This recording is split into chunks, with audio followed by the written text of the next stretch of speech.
Hello नमस्कार दोस्तों, मैं आपका मेंटर रोनित चौरसिया। साथियों, एक नए वीडियो और एक नए ऑफिशियल अपडेट के साथ आपके सामने आ रहे हैं। जी हाँ साथियों, ये जो ऑफिशियल अपडेट और ये वीडियो जो हम आप लोगों के लिए लेकर के आ रहे हैं, ये transfer of property act means की संपत्ति अंतरण अधिनियम से रिलेटेड है। और आप कहेंगे कि ये किस चीज के बारे में यहाँ पे हम बात करने वाले हैं, तो साथियों हम बुक का रिव्यू करने वाले हैं। बुक के कंटेंट का हम यहाँ पे रिव्यू करने वाले हैं और ये बुक किस पब्लिकेशन का है इसके बारे में भी हम यहाँ पे बात करेंगे। तो साथियों, आपको दिख रहा होगा यहाँ पे लॉ सक्सेस लिखा है। क्या लिखा है? Law success and Vidhi Bharati publication के द्वारा इस बुक को बनाया जाता है साथियों, और इसी बुक के पूरे हम कंटेंट्स का आपके सामने रिव्यू करने वाले हैं। तो इसको स्टार्ट करने से पहले मैं आपको इसका ओरिजिनल हार्ड कॉपी शो करना चाहता हूं। जी हां साथियों, इसी बुक के बारे में हम यहां पे डिटेल एनालिसिस करेंगे। इस बुक के अंदर जो भी कंटेंट मटेरियल आपके लिए प्रोवाइड किया जा रहा है, इन सभी कंटेंट्स के बारे में हम यहाँ पे एक एक करके एनालिसिस करेंगे कि प्रिलिमिनरी पॉइंट ऑफ व्यू से आपके लिए क्या शेयर किया जा रहा है विधि भारती पब्लिकेशन के द्वारा। साथ ही साथ अगर हम मेन एग्जामिनेशन के पॉइंट ऑफ व्यू से देखते हैं तो मेन एग्जामिनेशन के पॉइंट ऑफ व्यू से आपके लिए यहाँ पे क्या शेयर किया जा रहा है। तो एक एक चीजों को हम यहाँ पे डिटेल में एनालिसिस करते हुए चल रहे हैं। अब आप यहाँ पर देखिए दोस्तों, यहाँ पे जो हम बात करेंगे ये transfer of property act means की संपत्ति अंतरण अधिनियम के ही अकॉर्डिंग्स में बात करेंगे। और ये जो बुक आप लोगों के लिए बनाई गई है दोस्तों, ये हिंदी लैंग्वेज में बनाई गई है, क्योंकि हमारे काफी फ्रेंड्स कह रहे थे कि सभी के सभी इंग्लिश में तो मटेरियल मिल जाते हैं लेकिन हिंदी में हमको मटेरियल नहीं मिल पा रहा है, खास करके मेन एग्जामिनेशन के पॉइंट ऑफ व्यू से। तो साथियों, उसी को कंसीडर करते हुए आप लोगों के रिक्वेस्ट को इसको हिंदी में बनाया गया है। तो आइए देखिए इस बुक में क्या क्या चीजें आपको, कौन कौन सा ऐसा कंटेंट है जो कि मिलने वाला है। अगर हम साथियों इस बुक के बारे में बात करें तो इस बुक को दो पार्ट्स में डिवाइड किया गया है। देखिए, एक पार्ट फर्स्ट आपके सामने दिख रहा है। मैं पेन का कलर चेंज करता हूं जिससे कि आपको और भी तगड़े से ये चीजें समझ में आएंगी। देखिए, एक पार्ट आपको दिख रहा है भाग 1 के नाम से, जिसमें प्रारंभिक परीक्षा की बात कर रहा है। जब हम साथियों प्रारंभिक परीक्षा की बात करेंगे तो हमारा प्रिलिमिनरी एग्जामिनेशन होगा, और प्रिलिमिनरी एग्जामिनेशन का प्रिपरेशन कहां से होता है, कैसे होता है, इसमें आपको पूरी की पूरी स्ट्रेटजी देखने के लिए मिलेंगी। मीन्स की आपको वन लाइनर फैक्ट्स देखने के लिए मिलेगा, डायग्रामेटिकल रिप्रेजेंटेशन के माध्यम से चीजों देखने के लिए मिलेगा, साथ ही साथ आपको मल्टीपल चॉइस क्वेश्चंस भी देखने के लिए मिलेगा अगर हम प्रिलिमिनरी पॉइंट ऑफ व्यू से बात करते हैं। ठीक, अगर यहीं पे हम भाग सेकंड की बात करते हैं तो भाग सेकंड में हमको मुख्य परीक्षा की अगर हम बात करते हैं तो दोस्तों आप सभी लोगों को पता है कि मेन एग्जामिनेशन जो भी हमारा होता है वो रिटन बेस्ड होता है। मीन्स कि वहां पे क्वेश्चन हमारे पास आते हैं और उसी क्वेश्चन का हमें आंसर फ्रेम करना होता है। तो आप दोनों चीजों को आप यहां पे समझ गए कि प्रिलिमिनरी एग्जामिनेशन हमारा क्या होगा, मेन एग्जामिनेशन में क्या होगा। अब आप देखेंगे कि इस किताब में आपको क्या क्या चीजें प्रोवाइड की गई हैं। तो अब आप देखिए, कह रहा है प्रश्नोत्तर प्रारूप में, मीन्स की question and answer Q&A session यहां पे आपको इस किताब के अंतर्गत देखने के लिए मिलेगा। अब ये किताब जो बनाया गया है ये किस तरह से बनाया गया है और खास करके किस स्टूडेंट के लिए, किस एस्पिरेंट्स के लिए ये इंपॉर्टेंट है। तो अगर आप किसी भी प्रकार का HJS का मीन्स की हायर जुडिशियल सर्विस एग्जामिनेशन का आप यदि प्रिपरेशन कर रहे हैं, या फिर आप किसी भी स्टेट का सिविल जज का एग्जामिनेशन का प्रिपरेशन कर रहे हैं जहां पे ट्रांसफर ऑफ प्रॉपर्टी एक्ट से रिलेटेड क्वेश्चन पूछे जाते हैं उसके लिए, या फिर आप APO का प्रिपरेशन कर रहे हैं, किसी भी स्टेट के APO का प्रिपरेशन कर रहे हैं, ADPO का प्रिपरेशन कर रहे हैं, साथ ही साथ अगर किसी भी प्रकार से आप सेमेस्टर एग्जामिनेशन भी लिखना चाहते हैं तो वहां के लिए भी आपके लिए ये बुक रेलेवेंट होगा। साथ ही साथ हम इस बुक में देखेंगे कि क्या क्या चीजें दिया हुआ है। तो सबसे पहले आपको दे रहा है कि संपत्ति अंतरण अधिनियम पर मार्गदर्शक एवं नवीनतम वाद 2021 तक, मीन्स कि 2021 तक के अभी तक के जितने भी रेलिवेंट जजमेंट आए हैं सुप्रीम कोर्ट ऑफ इंडिया के, उन सभी जजमेंट के साथ आपको यहाँ पे चीजें मिलने वाली हैं। साथ ही साथ कह रहा है कि विगत वर्षों के प्रारंभिक परीक्षा हेतु वस्तुनिष्ठ प्रश्न पत्र की हम बात करते हैं, मीन्स की जो MCQ टाइप के क्वेश्चंस होते हैं वो MCQ टाइप के क्वेश्चन भी इस बुक के अंतर्गत आपको देखने के लिए मिलेगा। कह रहा है विभिन्न राज्यों में विगत वर्षों में, मीन्स की पुराने टाइम में जो प्रीवियस ईयर हमारे पेपर होते हैं, प्रीवियस ईयर पेपर्स के जो क्वेश्चन होंगे वो आपको हल सहित मिलेगा। मीन्स की सॉल्व पेपर आपको यहाँ पे प्रोवाइड किया जाएगा, खास करके मेन एग्जामिनेशन के अकॉर्डिंग्स में अगर हम बात करते हैं तो। अब आप देखिए कि ये बुक किस पब्लिकेशन का है। तो जी हाँ साथियों, ये इसी विधि भारती पब्लिकेशन का बुक है, जो कि विधि भारती पब्लिकेशन आपको हमारे बैकग्राउंड में शो हो रहा है। इसी विधि भारती के द्वारा इस बुक को बनाया जाता है। आप कहेंगे कि अगर ये बुक हमको लेना होगा तो कैसे लेंगे? तो यहाँ पे सिंपल दिया, फ्लिपकार्ट, अमेजॉन और विधि भारती। ये फ्लिपकार्ट और अमेजॉन से तो आप लोग भली भांत परिचित हैं, क्योंकि आप लोगों ने काफ़ी चीज़ों को ऑर्डर किया होगा। इसी तरह से आप इस बुक को भी यहाँ से ऑर्डर कर सकते हैं। अब चलते हैं अंदर के, हम कंटेंट को यहाँ पे एनालिसिस करेंगे, एक एक डिटेल में यहाँ पे देखने वाले हैं। आप कहेंगे कि ये किताब कितने का मार्केट में मिल रहा है, कितने का मिलेगा? तो मैं कहूंगा कि जो साथियों इसका मार्क्ड प्राइस दिया है, जो इसका एमआरपी दिया है, ये 200 रुपीज़ यहाँ पे इसका एमआरपी आपके सामने शो हो रहा है। बट ये 200 रुपये में आपको किताब नहीं मिलेगा, क्योंकि ये क्या है, ये एमआरपी है, ये मैक्सिमम रिटेल प्राइस है, और मैक्सिमम रिटेल प्राइस पे आपको किताबें नहीं मिलती हैं। आपको इसके साथ क्या मिलेगा? आपको इसके साथ परसेंटेज में डिस्काउंट मिलेगा, 20%, 25%, 30%, जितना भी डिस्काउंट प्रोवाइड किया जा रहा होगा। आप फ्लिपकार्ट पे, अमेजॉन पे या फिर विधि भारती publication.com पे जा करके सर्च करते हैं, जो भी आपको ऑफर यहाँ पे चल रहा होगा उतने में आपको ये किताबें मिलेंगी। अब आगे हम चलते हैं और आगे कंटेंट को हम यहाँ पे वॉच करने वाले हैं। अब आप देखिए, जब कभी भी हम लोग कोई भी बुक परचेस करने जाते हैं या बुक को ऑब्जर्व करने जाते हैं, तो सबसे पहले हम लोग उसके कंटेंट्स को देखते हैं कि क्या क्या इस बुक में हमको कंटेंट प्रोवाइड किया गया है। अगर हम प्रिलिमिनरी पॉइंट ऑफ व्यू से कोई भी बुक परचेस करते हैं तो देखते हैं क्या इसमें वन लाइनर टाइप की चीज़ें हमको प्रोवाइड किया जा रहा है कि नहीं, जो रेलिवेंट केस लॉ है, क्योंकि हमारा लॉ है साथियों, तो लॉ हमारा केस लॉ पे ही डिपेंड होता है। क्या case law, relevant case law दिया है कि नहीं दिया है, अपडेटेड केस लॉ दिया है कि नहीं दिया है। साथ ही साथ इसमें सेवरल जगह के जो भी हमारे प्रीवियस ईयर एग्जामिनेशन कंडक्ट करवाए गए हैं, उस प्रीवियस ईयर पेपर्स का एमसीक्यू क्वेश्चन हमारे पास दिया है कि नहीं दिया है। इन्हीं सभी चीज़ों को हम देख करके फिर हम एक अच्छा सा डिसीजन लेते हैं कि नहीं, ये बुक हमारे एग्जामिनेशन पॉइंट ऑफ व्यू से अच्छा बनाया गया है। तो उसी प्रकार से आप यहाँ पे पूरा कंटेंट्स का आप रिव्यू करेंगे कि क्या क्या कंटेंट्स में आपको प्रोवाइड किया गया है। तो देखिए साथियों, अगर हम भाग फर्स्ट की बात करते हैं तो यहाँ पे प्रारंभिक परीक्षा विशेषांक की अगर हम बात करते हैं, मीन्स कि जब हम बात करेंगे तो दोनों चीज़ों के बारे में बात करेंगे। ऐसा नहीं होगा कि प्रिलिमिनरी का हम पहले प्रिपरेशन करेंगे, देन हमारा प्रिलिमिनरी क्वालिफाई हो जाएगा तब हम मेन में लगेंगे, ऐसा नहीं होता है। आपको दोनों को एक साथ लेकर के चलना पड़ेगा, क्योंकि अब जो एग्जामिनेशन में क्वेश्चन पूछने की ट्रेंडिंग आ गई है साथियों, वो बिल्कुल बदल सा गया है। अब आप देखेंगे कि क्वेश्चन निगेटिव टर्मिनोलॉजीज में पूछे जाते हैं, नॉट लगा करके क्वेश्चन पूछे जाते हैं, रीजन असर्शन बेस्ड क्वेश्चन पूछे जाते हैं। साथ ही साथ अगर आप उसमें एलिमिनेट कर पाते हैं तो एलिमिनेशन बेस्ड क्वेश्चन पूछे जा रहे हैं। तो पूरा का पूरा ट्रेंडिंग ही चेंज कर दिया गया है। क्वेश्चन तो वही रहेगा, जब तक आप उसको अच्छे से गहनता से नहीं पढ़ेंगे तब तक क्वेश्चन को आप अच्छे से टैकल नहीं कर पाएंगे। इसीलिए सभी चीज़ों का, पूरे कंटेंट्स का यहाँ पे मैं आपके सामने खोल करके रख रहा हूँ किताब का, कि आप यहाँ पे देखते हुए चलेंगे कि किस किस पेज नंबर पे कौन सा कंटेंट मटेरियल हमको देखने के लिए मिल रहा है, जिससे कि आपको ऑथेंटिसिटी का भी पता चलेगा कि नहीं, ये जो बुक बनाया गया है ये सिर्फ और सिर्फ आपके ही प्रिपरेशन को ध्यान में रखते हुए ही बनाया गया है, आप ही के एग्जामिनेशन के लिए बनाया गया है। अगर आप इधर देख रहे हैं तो पूरा प्रिलिमिनरी एग्जामिनेशन का मैटर दिख रहा है। हम इधर की अगर बात करेंगे तो प्रश्न आपको दिख रहा है। तो प्रश्न कहाँ पे आता है? तो प्रश्न आपके मेन एग्जामिनेशन में आता है, स्ट्रक्चर्ड वे में पूरा का पूरा क्वेश्चन दिया है। अब इसी क्वेश्चंस का आंसर भी आपको इसी बुक के अंतर्गत अभी मैं यहाँ पे शो करने वाला हूँ। बस आप कंटिन्यूअसली इस सेशन को वॉच करिए। अगर आपको अच्छा लगता है तो अपने फ्रेंड सर्कल में भी इसको जरूर शेयर करिएगा। अगर आपको उसके बाद भी लगता है कि नहीं, इसका PDF भी मेरे पास होना चाहिए, तो साथियों आप ये law with WIT with Ronit RONIT,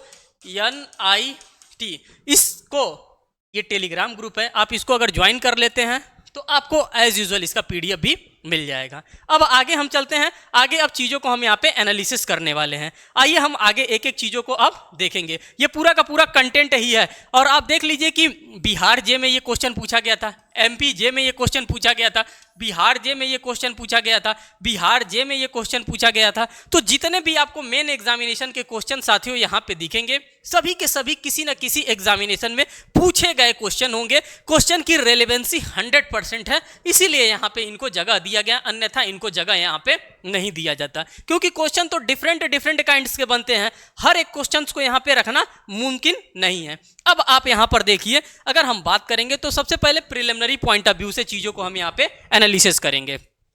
अब देखिए कह रहा है कि संपत्ति अंतरण अधिनियम 1882 विशेषांक की बात कर रहा है। ये किस चीज के लिए है? तो ये प्रिलिमिनरी पॉइंट ऑफ व्यू से है। अगर प्रिलिमिनरी आप देना चाहते हैं तो उसके पॉइंट ऑफ व्यू से यहाँ पे चीजों को दे रखा है कि आप किस किस चीजों पे सबसे ज्यादा फोकस्ड करेंगे, क्या आपको सबसे ज्यादा लर्न करने की आवश्यकता है। अगर आप इन सभी चीजों को लर्न करते हैं तो यहाँ से डायरेक्ट क्वेश्चन आपके एग्जामिनेशन में पूछा जाता है।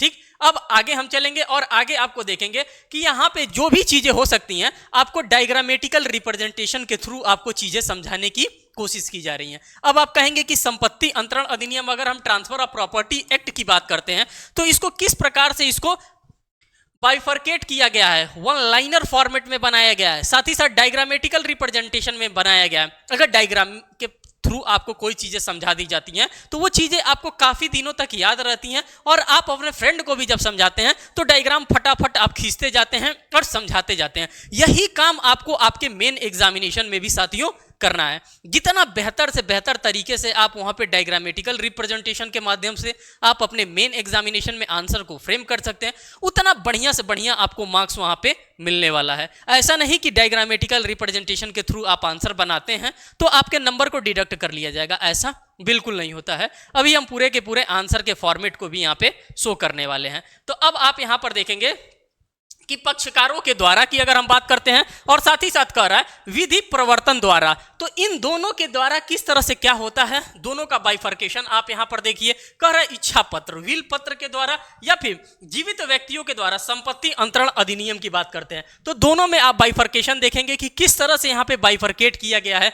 अगर हम इंस्ट्रूमेंट की बात करते हैं, लिखित इंस्ट्रूमेंट की बात करते हैं, साथ ही साथ अगर हम अटेस्टेशन की बात करते हैं कि किसको हम अटेस्ट करा सकते हैं, किसको हम रिटन फॉर्म में करा सकते हैं, साथ ही साथ यहां पे आप देखेंगे रजिस्टर्ड डॉक्यूमेंट क्या होता है। तो इन सभी चीजों के बारे में आपको स्ट्रक्चर्ड वे में चीजें देखने के लिए मिलेंगी। तो इसीलिए मैं आपको बता रहा हूं कि जब ये चीजें आप देखेंगे तो अच्छी तरह से देखिए यहां पे, क्योंकि जब आप शॉप पे जाते होंगे तो आपके पास उतना पर्याप्त टाइम भी नहीं रहता होगा और शॉप पे भी इतना आपको रेलेवेंसी के साथ चीजें नहीं समझ में आ पाती हैं, क्योंकि वहां आपको कोई गाइड करने वाला नहीं होता है। आपको 4 किताबें दुकान वाला ला करके दे देता है और आप उसी में से जो आपको समझ में आता है या फिर जो आपके प्रोफेसर साहब बताए होते हैं कि ये बुक आप लोग ले लो, तो आप लोग लेके चले जाते हैं। लेकिन यहाँ पे आप एनालिसिस कर रहे हैं, यहाँ पे खुद का आप लोग अपना दिमाग लगा रहे हैं कि नहीं, ये जो चीजें हमारे सामने रखी जा रही हैं, जो हमको बताई जा रही हैं, ये हमारे लिए ही सिर्फ बताई जा रही हैं और हमारे ही भलाई के लिए बताई जा रही है। इसीलिए चीजें हम आप लोगों के सामने इस पब्लिकेशन के माध्यम से एक एक करके रख रहे हैं। अब आप देखिए, जैसे हम पार्ट परफॉर्मेंसेस की बात करते हैं तो डायरेक्ट हिट करता है, डायरेक्ट क्वेश्चन बनता है कि पार्ट परफॉर्मेंस टीपीए में कहां दिया है, टोपा एक्ट में कहां दिया है, ट्रांसफर ऑफ प्रॉपर्टी एक्ट में कहां दिया है। अगर प्रिलिमिनरी एग्जामिनेशन का आपका क्वेश्चन बनेगा तो यही सेक्शन नंबर 53 कैपिटल ए आपका बनने वाला है, क्योंकि इसी में हमको पार्ट परफॉर्मेंस देखने के लिए मिलता है। अगर मेन एग्जामिनेशन में भी क्वेश्चन बनेगा तो इसी तरह से आप क्या कर सकते हैं, आप अपने आंसर की फ्रेमिंग कर सकते हैं। अभी जो भी चीज हम यहाँ पे आपको शो कर रहे हैं सभी के सभी प्रिलिमिनरी के पॉइंट ऑफ व्यू से कर रहे हैं, अभी मेन एग्जामिनेशन के पॉइंट ऑफ व्यू से नहीं कर रहे हैं। तो देखिए प्रिलिमिनरी में ये सारी चीजों को आपको देखने के लिए मिलता है। अब यहाँ पे ये ऐसे ऐसे सेक्शंस हैं जिन सेक्शंस को आपको क्या करना होगा, जिन सेक्शन को आपको मगअप करने की आवश्यकता होगी, क्योंकि इन सेक्शन से बार बार रिपीट एंड रिपीट करके क्वेश्चन आपके एग्जामिनेशन में मिल रहे हैं। अब यहां पर देखते हुए चलिए, हर एक चीज के बारे में यहां पर आपको शो हो रहा है। अब हम मॉर्गेज की बात करते हैं तो यहां से डायरेक्ट क्वेश्चन पूछता है, काइंड्स ऑफ मॉर्गेज की बात कर रहा है, कितने टाइप्स के मॉर्गेज होते हैं। अब यहां पर देखिए सिंपल मॉर्गेज की बात कर रहा है, मॉर्गेज बाय कंडीशनल सेल की बात करता है, यूसुफैक्टरी मॉर्गेज की बात करता है, इंग्लिश मॉर्गेज की बात करता है, mortgage bye deposit of title deeds की बात कर रहा है। और यहां से ये ऐसे टाइप के क्वेश्चन हैं जो कि एलिमिनेशन बेस्ड क्वेश्चन के अंतर्गत आपको ये दिए जाते हैं। आपसे ये सेक्शन दे देगा, क ख ग घ इसका सब क्लॉज दे देगा, आपसे कहेगा कि आप इसको मैच करिए। तो जितना बेहतर तरीके से आप इंडेक्स पे आपकी पकड़ होगी उतना ही बेहतर तरीके से आप वहां पे आंसर को अपने मार्क्स कर सकते हैं और उतना ही अच्छा आप एलिमिनेशन भी कर सकते हैं। आगे देखिए, आगे हम चीजों को आपके सामने दिखा रहे हैं। जो मैं वन लाइनर कह रहा था, जी हाँ साथियों, यही वन लाइनर है। इसी हम वन लाइनर की बात कर रहे थे, क्योंकि ये वन लाइनर आपके लिए बहुत ही ज़्यादा इंपॉर्टेंट हो जाता है जब आप प्रिलिमिनरी एग्जामिनेशन को टारगेट करते हैं। तो अब देखिए क्या कर रहा है, अध्याय 1 में धारा 1 से लेकर के धारा 4 के बीच का मटेरियल आपको दे रहा है, अगर सामान्य प्रारंभिक परीक्षा की हम बात करते हैं। अब ये देखिए कह रहा है उत्तराखंड जे 2009 में और बिहार जे 2013 में ये पूछा हुआ है, इसीलिए इस चीज को यहाँ पे आपके सामने रखा जा रहा है। कह रहा है कि संपत्ति अंतरण अधिनियम 1 जुलाई 1882 को प्रवृत्त हुआ था। ये वन लाइनर फॉर्मेट में हो गया, और यदि आप ये वन लाइनर फॉर्मेट अच्छे से समझ जाते हैं तो मान के चलिए यहां से क्वेश्चन आ रहा है, ये जो भी बुलेट आपके सामने बने हुए दिख रहे हैं ये सभी के सभी एक एक क्वेश्चंस के रूप में आपके सामने यहाँ पे रखे जा रहे हैं। आप चीजों को अच्छे से देखिए, ध्यान से देखिए, एक एक चीजों के बारे में आपको समझ में आएगा। जैसे निर्वचन खंड किस धारा में दिया गया है, तो साथियों आप सभी लोगों को पता है कि हर एक्ट में हमको डेफिनेशन क्लॉसेस देखने के लिए मिलता है, लेकिन अगर हम टीपीए की बात करते हैं तो यहाँ पे डेफिनेशन क्लॉसेस न देख करके हमको इंटरप्रिटेशन क्लॉसेस देखने के लिए मिलता है, और ये इंटरप्रिटेशन क्लॉसेस आपके लिए इतना ज्यादा इंपॉर्टेंट होता है, इसमें से बार बार आपके प्रिलिमिनरी एग्जामिनेशन में क्वेश्चन डेफिनेटली बनते हैं, बनते ही नहीं है, बार बार बनते हैं। अगर आप प्रीवियस ईयर पेपर्स को एनालिसिस करते होंगे या किए होंगे तो आपको इसके बारे में पता होगा। इसी तरह से आगे हम चलते चल रहे हैं, एक एक आप वन लाइनर्स को आप यहाँ पर देखते हुए चलिए कि क्या क्या वन लाइनर आपको दे रहा है। पूरे किताब का मैं आपके सामने जितना भी कंटेंट इसमें दिया गया है सभी कंटेंट्स का मैं एक एक करके रिव्यू करा रहा हूं। अब यहाँ पर देखिए ये दोनों चीजों को देखिए, कह रहा है चल संपत्ति में आती है और अचल संपत्ति में आती है, और ये ऐसा टॉपिक है जहां से बार बार क्वेश्चन में पूछा जाता है, अच्छा किसको चल संपत्ति कहते हैं, किसको मूवेबल प्रॉपर्टी कहते हैं और किसको इमूवेबल प्रॉपर्टी करते हैं। इसी में हम कंफ्यूज रहते हैं कि भाई मूवेबल में कौन आ रहा है, इमूवेबल में कौन आ रहा है। तो चल संपत्ति में क्या क्या आता है, उगी हुई घास आती है, खड़ा काष्ठ आता है, उगी हुई फसलें आती है, भरण पोषण की वसूली आती है, सरकारी प्रीमिसरी नोट आती है, लगान की एरियर की डिक्री आती है, रॉयल्टी आती है, पूजा का अधिकार आता है। तो ये तमाम चीजें आप देख रहे हैं जिसको हम लोग चल संपत्ति में मीन्स की मूवेबल प्रॉपर्टी के अंतर्गत कंसीडर करते हैं। लेकिन जब हम बात करते हैं अचल संपत्ति, इमूवेबल प्रॉपर्टी क्या होता है, तो साथियों इस प्रकार से आपके पास पूरा का पूरा लिस्ट इस किताब के अंतर्गत प्रोवाइड किया गया। आप एक बार बैठेंगे पूरा का पूरा लिस्ट आपने एक बार में कवर कर लिए। अब इसके अंतर्गत क्या आता है, मेले से कर वसूलने की, तेंदुपत्ता इकट्ठा करने का हक, मशीनरी जो मशीन से संचालन हो, मछली तथा हाट बाजार से वसूल करना, ये सभी किसके अंतर्गत आते हैं, ये किसके अंतर्गत आते हैं। दोनों चीजों का बाइफर्केशन आपको अब धीरे धीरे चीजें यहाँ पे समझ में आ रही हैं, और ये सभी के सभी प्रिलिमिनरी पॉइंट ऑफ व्यू से आपके लिए इंपॉर्टेंट है। लेकिन जब आप मेन एग्जामिनेशन की आंसर फ्रेमिंग करेंगे, जब आप मेन एग्जामिनेशन में लिखेंगे तो ये सारी बातें आपको लिखनी होगी कि मूवेबल प्रॉपर्टी हम किसको कहते हैं। भाई ट्रांसफर ऑफ प्रॉपर्टी एक्ट है, टोपा एक्ट है, तो हमें मूवेबल और इमूवेबल में ही खेलना है कि क्या मूवेबल होता है क्या इमूवेबल होता है।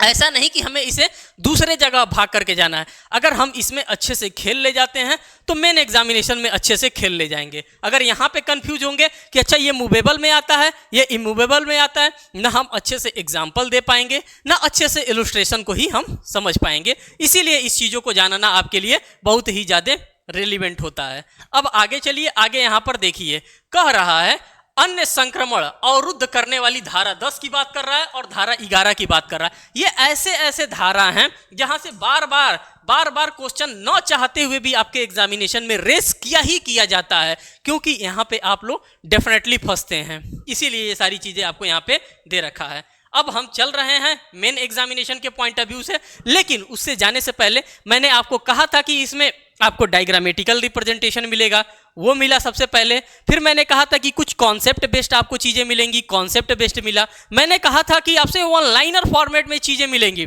वन लाइनर फॉर्मेट में मिला। अब मैं कहा था कि इसमें एमसीक्यू क्वेश्चन भी आपको मिलेगी। अब देखिए एमसीक्यू क्वेश्चन भी आपके सामने आ जाएगा।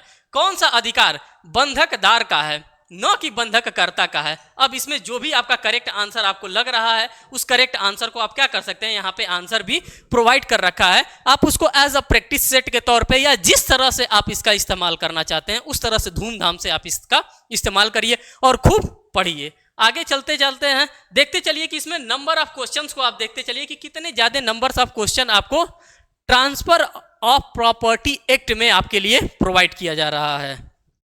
आगे चलिए, आगे हम यहां पर देखते चल रहे हैं। अब हमारे पास आ रहा है मेंस का मटेरियल। अब मेंस के मटेरियल को हम आपके सामने रखने वाले हैं, क्योंकि मेंस का मटेरियल आपके लिए इंपॉर्टेंट है। ये नहीं है, अलग किताब नहीं है, ये जो मैंने किताब दिखाया इसी का पार्ट सेकंड है। क्या है साथियों, इस किताब को मैंने आपको बताया था ना कि 2 भागों में है, एक भाग प्रारंभिक परीक्षा के लिए और जो भाग सेकंड है ये मुख्य परीक्षा के लिए। अब यही पार्ट्स को हम यहाँ पे डील करने वाले हैं, ये पार्ट सेकंड है। तो अब आपको ये नहीं घबराना है कि अरे प्रिलिमिनरी का अलग था, मेन का अलग था, नहीं, दोनों एक ही में है। अब यहाँ पे मेन की अगर हम बात करते हैं तो यहाँ पर देखिए, संपत्ति अंतरण अधिनियम एक्ट नंबर 4 ऑफ 1882 की बात करते हैं। जो भी मेन देना चाहता है, जिनका भी बिहार जुडिशरी का मेन एग्जामिनेशन लगा है, उनके लिए तो सफिशियंट ये किताब है, क्योंकि मेन एग्जामिनेशन में बार बार क्वेश्चन पूछा जाता है और रिपीट एंड रिपीट करके क्वेश्चन पूछा जाता है। अभी हम आप लोगों के सामने एक एक करके यहाँ पे शो करने वाले हैं। अगर आप बिहार देना चाहते हैं तो देखिए, ये क्वेश्चन यूपी जे और बिहार जे में भी पूछा गया है। अगर हम क्वेश्चन की बात करें संपत्ति अंतरण अधिनियम 1882 की धारा 3 में दी गई। मैंने अभी बताया कि धारा 3 आपके लिए बहुत ही ज्यादा इंपॉर्टेंट है, क्योंकि धारा 3 से मूवेबल प्रॉपर्टी, इमूवेबल प्रॉपर्टी, इन दोनों के बारे में खूब आपसे क्वेश्चन पूछने वाला है। धारा 3 में अचल संपत्ति की परिभाषा परिपूर्ण नहीं है, यह नकारात्मक है। आप लोगों को पता है कि जो भी वहां पे डेफिनेशन क्लॉसेस दिया गया है वो निगेटिव टर्मिनोलॉजीज में आपको वहां पर दे रखा है। साथ ही साथ कह रहा है, यह तो स्पष्टीकरण प्रतीत होता है, स्पष्ट कीजिए तथा इस कथन के परिप्रेक्ष्य में अचल संपत्ति की परिपूर्ण परिभाषा दीजिए। बिहार न्यायिक सेवा परीक्षा 2021 के एग्जामिनेशन में यह क्वेश्चन आपसे पूछा गया था। साथ ही साथ इसी क्वेश्चन को और लगा करके यहाँ पे आप देख सकते हैं, करें अचल संपत्ति क्या है वर्णन करें, और ये भी आप देख सकते हैं यूपी जे 2018 और बिहार जे 2006 में ये पूछा जाने वाला आपका क्वेश्चन है। अगर हम इस दोनों क्वेश्चंस को यहाँ पर देखते हैं तो इन दोनों क्वेश्चन का क्या आंसर होगा आपके अकॉर्डिंग। अगर आपको ये क्वेश्चन दिया जाए तो आप क्या आंसर लिखेंगे, इसके रेलेवेंसी में कौन कौन से फैक्ट्स को आप लिखना चाहेंगे। अब इसको देखिए, यहाँ पे इसके आंसर राइटिंग को देखिए। अब यहाँ पे जो आपको उत्तर दे रखा है, इसी उत्तर की हम बात कर रहे हैं, इसीलिए मैं कह रहा हूं कि जिस तरह से क्वेश्चन पूछा है उसी के अकॉर्डेंस में, उसी के रेलेवेंसी में आपको यहाँ पे आंसर देखने के लिए मिलेगा। कह रहा है, संपत्ति अंतरण अधिनियम 1882 की धारा 3 में अचल संपत्ति विषय में जो परिभाषा दी गई है वह परिपूर्ण नहीं है। जिस तरह से क्वेश्चन कहा उसी तरह से आपने आंसर की भी स्टार्टिंग की। जाहिर सी बात है, जो सेक्शन 3 में हमको डेफिनेशन क्लॉजेस प्रोवाइड किया गया है, जो इंटरप्रिटेशन हमको प्रोवाइड किया गया है, वो पॉजिटिव टर्मिनोलॉजीज में है ही नहीं है। जो भी चीजें हैं निगेटिव टर्म में है। तो जाहिर सी बात है, हमने भी पढ़ा है, हमारे प्रोफेसर साहब लोगों ने भी पढ़ाया है कि नहीं, सेक्शन 3 के अंतर्गत इसका जो परिभाषा दिया गया वो निगेटिव में है, तो हम क्या लिखेंगे, हम निगेटिव में ही लिखेंगे। कह रहा है नहीं है, धारा 3 के अनुसार अचल संपत्ति में खड़ा काष्ठ, उगने वाली वस्तुएं तथा घास नहीं आते हैं। अब ये देख लीजिए, इसी प्रकार से आपको अपने आंसर की फ्रेमिंग करना है। धीरे धीरे धीरे धीरे जो बातें आप लोगों ने प्रिलिमिनरी एग्जामिनेशन में पढ़ा है, जो वन लाइनर फैक्ट में आपने पढ़ा है, जो डायग्रामेटिकल रिप्रेजेंटेशन में पढ़ा है, वही चीजें बस शब्दों में आपको पिरोना है, बस आपको एक शब्द बनाते हुए चलना है। साथ ही साथ कर रहा है, संपत्ति अंतरण अधिनियम 1882 की धारा 3 में अचल संपत्ति की परिभाषा नकारात्मक रूप से दी गई है। इस प्रकार हम कह सकते हैं कि अचल संपत्ति की परिभाषा अधिनियम 1882 में अपूर्ण है।